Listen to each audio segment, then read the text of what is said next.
Hallucination versus illusion. എന്താണ് ഈ hallucination? Hallucination എന്ന് പറഞ്ഞു കഴിഞ്ഞാൽ കേൾക്കാത്ത കാര്യം കേട്ടുവെന്നും കാണാത്ത കാര്യം കണ്ടു എന്നൊക്കെ പറയുന്ന ചില ആളുകളുണ്ട് അല്ലേ. അതായത് എന്തോ ഒരു സൗണ്ട് കേൾക്കുന്നുണ്ട്, പക്ഷെ മറ്റാർക്കും കേൾക്കുന്നുണ്ടാവില്ല, അവർക്ക് മാത്രമായിരിക്കും അത് കേൾക്കാം. അതുപോലെ കാണാത്ത കാര്യം കണ്ടു എന്ന് അവർ മാത്രമായിരിക്കും കണ്ടിട്ടുണ്ടാവും, വേറെ ആർക്കും കാണുന്നുണ്ടാവില്ല. അങ്ങനെ കാണാത്തതും കേൾക്കാത്തതുമായ കാര്യങ്ങളൊക്കെ കണ്ടു കേട്ടു എന്നൊക്കെ പറയുന്ന കുറേ ആളുകളുണ്ടല്ലോ, അവർക്കൊക്കെ ഈ ഹാലൂസിനേഷൻ ഉണ്ട് എന്നാണ് അർത്ഥം.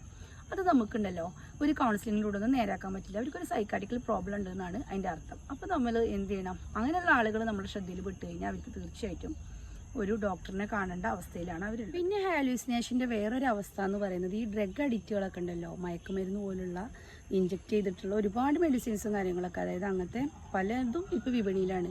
അതിൽ ചില മരുന്നുകളൊക്കെ കഴിച്ചാൽ ഈ ഹാലൂസിനേഷൻ ആയിരിക്കും അവർക്ക് ഉണ്ടാവുക കേട്ടോ, ഒരു വേറൊരു ലോകത്ത് തന്നെ ആയിരിക്കാം. പിന്നെ നമ്മൾ ഇല്യൂഷനാണ് പറഞ്ഞത്. ഇല്യൂഷൻ പറഞ്ഞത് യാഥാർത്ഥ്യമില്ലാത്തൊരു കാര്യം യാഥാർത്ഥ്യമാണെന്നുണ്ട് അവർ സമർത്ഥിക്കും, അവർക്കത് യാഥാർത്ഥ്യമായിട്ട് തന്നെ തോന്നുക. അതാണ് ഈ ഹാലൂസിനേഷനും അതുപോലെ ഇല്യൂഷനും തമ്മിലുള്ള വ്യത്യാസം.